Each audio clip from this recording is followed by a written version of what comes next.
السلام علیکم معزز طلباء کرام، آپ سب کیسے ہیں؟ آج ہم تفسیر بیضاوی کے سبق نمبر 263 کو پڑھیں گے۔ آج کے ہمارے سبق کا عنوان ہے کلما رزقوا کا بیان۔ آج کے ہمارے سبق کی جو عبارت ہے وہ کلما رزقوا منہا من ثمرۃ سے شروع ہوتی ہے، اور اس میں ہم کلما رزقوا کے حوالے سے ترکیب کے اعتبار سے 3 احتمالات پڑھیں گے، اور ان 3 احتمالات کا باقاعدہ آغاز کرنے سے پہلے میں چاہوں گا کہ ہم باقاعدہ اپنے سبق کی عبارت پڑھ کے اس کا ترجمہ کر لیں، اور جب اس کی عبارت اور ترجمہ ہو جائے تو پھر ہم اس کی وضاحت کی طرف بھی بڑھیں گے۔ تو بلا تاخیر ہم بڑھتے ہیں آج کے سبق کی عبارت اور اس کے ترجمے کی جانب۔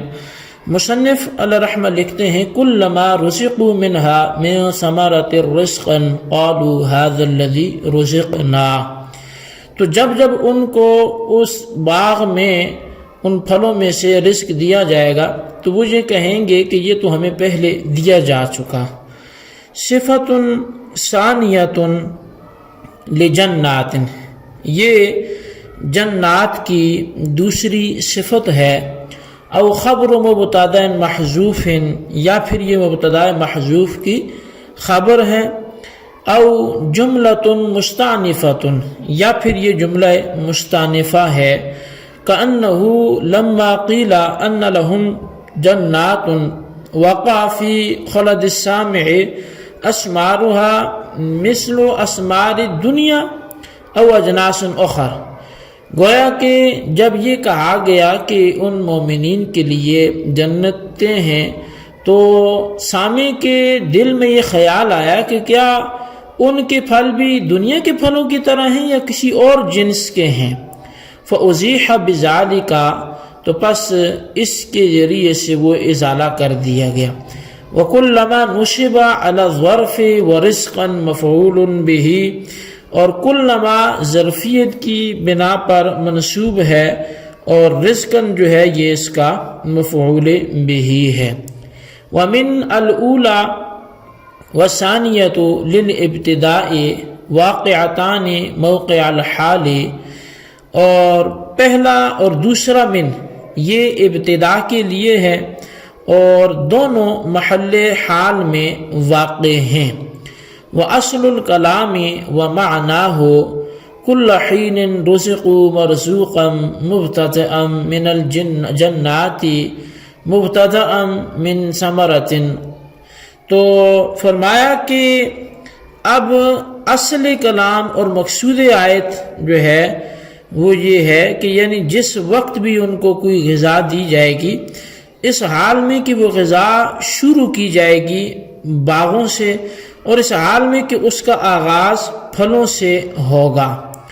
تو مصنف علیہ رحمہ بات کو آگے بڑھاتے ہوئے قید الرزق سے لکھتے ہیں کہ اللہ تبارک و تعالی نے رزق کو مقید فرما دیا بِقَوْنِهِ مُبْتَدَأً مِنَ الْجَنَّاتِ، اس کے باغات سے ابتدا کردہ ہونے کے ساتھ۔ وَإِبْتِدَاؤُهُ مِنْهَا بِإِبْتِدَائِهِ مِنْ ثَمَرَةٍ، اور رزق کی ابتدا من الجنات کو مقید فرما دیا ابتدا بالثمرہ کے ساتھ۔ تو فصاحب الحال الاولى رزقا وصاحب الحال الثانیۃ ضمیرہ المستقل فی الحال، تو بس پہلے حال کا ذوالحال لفظ رزقاً ہوگا، اور دوسرے حال کا ذوالحال رزقاً کی ضمیر ہے جو پہلے حال میں پوشیدہ ہے۔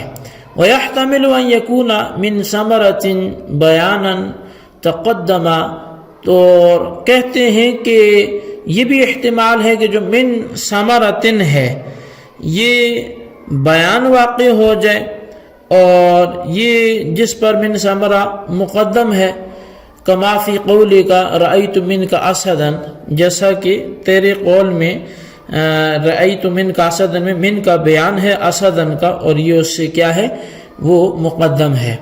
وہذا اشارۃ الی نوع ما رزقوا کقولک مشیرا الی نہر جار، اور یہ کہ اشارہ ہے اس رزق کی ایک خاص قسم کی طرف جو رزق انہیں دیا گیا، گویا کہ تیرا نہر جاری کی طرف اشارہ کرتے ہوئے کہنا کہ حاضل ماء لا ينقطع، کہ یہ پانی تو ختم ہی نہیں ہو رہا. فإنك لا تعني به العين المشاهدة منه بل النوع المعلوم المستمر بتعاقب جریانه. تو پس بے شک تو یہ پانی سے مراد وہ پانی نہیں لیتا جو سامنے مشاہدہ جس کا کر رہے، بلکہ ایک مخصوص قسم مراد لیتا ہے جو اپنے جاری ہونے کے ساتھ، بلکہ ایک معلوم نوع مراد لیتا ہے کہ جو اپنے جاری ہونے کے ساتھ پہ در پہ چل رہی ہے. وَإِنْ كَانَتِ الْإِشَارَةُ إِلَىٰ عَيْنِهِ، اگرچہ جو اشارہ تھا وہ ایک معین پانی کی طرف تھا، تو فالمعنی هذا مثل الذي رزقنا، تو بس آیت کا بھی جو معنی بنے گا وہ یہ ہوگا کہ یہ مثل ہے اس کی کہ جو ہمیں پہلے رزق دیا گیا. ولیکن لم مستحکم شبہ بینہما جعل ذاتہ ذاتہ، لیکن جب ان دونوں کے درمیان جو تشبیہ ہے یہ بہت مستحکم ہوگی تو اس کی ذات کو اس کی ذات بنا لیا گیا. کا قول کا ابو یوسف و ابو حنیفہ تھا، جیسا کہ تیرا یہ قول کہ ابو یوسف ابو حنیفہ ہیں. تو جی طلبہ کرام، یہ تھی ہمارے آج کے سبق کی عبارت، اس کا ترجمہ. اب آئیے اس کی باقاعدہ وضاحت کی طرف ہم بڑھتے ہیں، اور جہاں ضرورت ہوگی وہاں ہم وضاحت اس کی کرتے جائیں گے. اچھا، سب سے پہلی بات تو یہ کہ کل ما رزقو میں ازرو ترکیب کے 3 احتمال ہیں. اول یہ ہے کہ جنتن کی دوسری یہ صفت ہو جائے، اور دوسرا یہ کہ یہ مبتداء محذوف کی خبر ہو، اور تیسرا یہ کہ جملہ مستانفہ ہو. اچھا، کلما کو صفت قرار دینے کی صورت میں کلما حالت جر میں ہوگا، اور اس کے بعد آنے والے جملے وَلَهُمْ فِيهَا أَزْوَاجٌ مُطَهَّرَةٌ وَهُمْ فِيهَا خَالِدُونَ بھی جنت کی صفت ہوں گی. تو اس لحاظ سے جنت کی 4 صفتیں ہو جائیں گی. ایک تو جو ہے وہ تجری ہوگی، دوسری کلما رزقوا، اور تیسری وَلَهُمْ فِيهَا، اور چوتھی وَهُمْ فِيهَا خَالِدُونَ. اچھا، اب یہاں پر جو خاص بات ہے وہ یہ ہے کہ جو مبتداء محذوف ہے، تو مبتداء محذوف میں جو مبتدا ہوگا وہ ہوگا کیا؟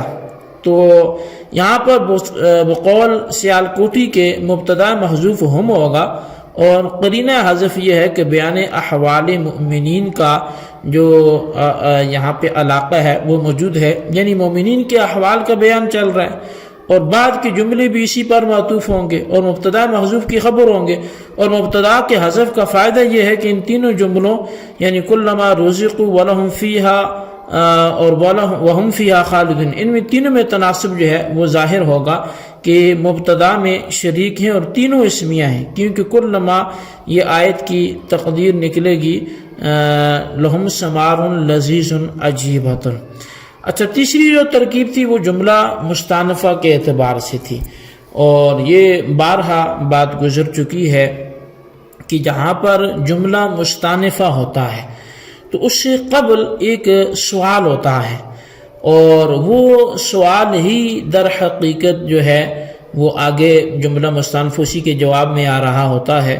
تو پھر یہاں پر وہی سوال ہوگا کہ جناب یہاں پر پھر آپ نے اگر کلما رزقوا منها من ثمرۃ رزقا قالوا هذا الذي رزقنا کہا ہے کہ جب جب جنتیوں کو جنت میں وہ پھلوں میں سے دیا جائے گا تو وہ بولیں گے کہ یہ تو ہمیں پہلے دیا جا چکا.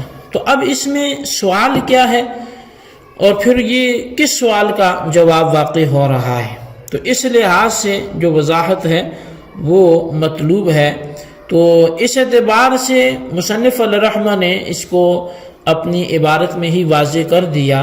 فرمایا کہ یہ جملہ مستانفہ تو ہے لیکن کأنہ لما قیل، لیکن گویا کہ جب یہ کہا گیا کہ ان کے لیے باغات ہیں، تو یہ باغات کہنے سے اب جو اگلا شبہ پیدا ہوا، جو سوال پیدا ہوا، وہی یہاں پہ قاضی صاحب نے تحریر فرمایا ہے کہ سوال یہ پیدا ہوا کہ سامع کے ذہن میں کہ یہ جو پھل ہیں یہ کوئی اور قسم کے ہیں یا وہی دنیا والے پھل ان کو دیے جا رہے ہیں، کیونکہ ھذا الذی رزقنا تو انہوں نے بول دیا.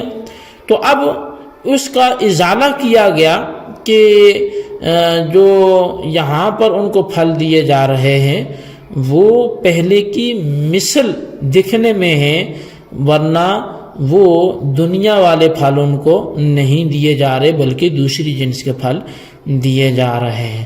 جی طلبہ کرام، یہیں تک وضاحت ہماری کافی ہے۔ آئندہ من اولا و ثانیہ للابتداء، اور یہ دونوں جو حال کے موقع پر واقع ہیں اور ان کے ذوالحال کے حوالے سے بھی کلام ہوگا۔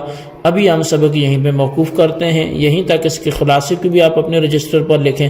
اللہ تعالیٰ سے دعا کرتے ہیں جو کچھ ہم نے پڑھا سنا سے یاد رکھنے کی توفیق نصیب فرمائے، آمین بجاہ النبی الامین صلی اللہ علیہ وسلم۔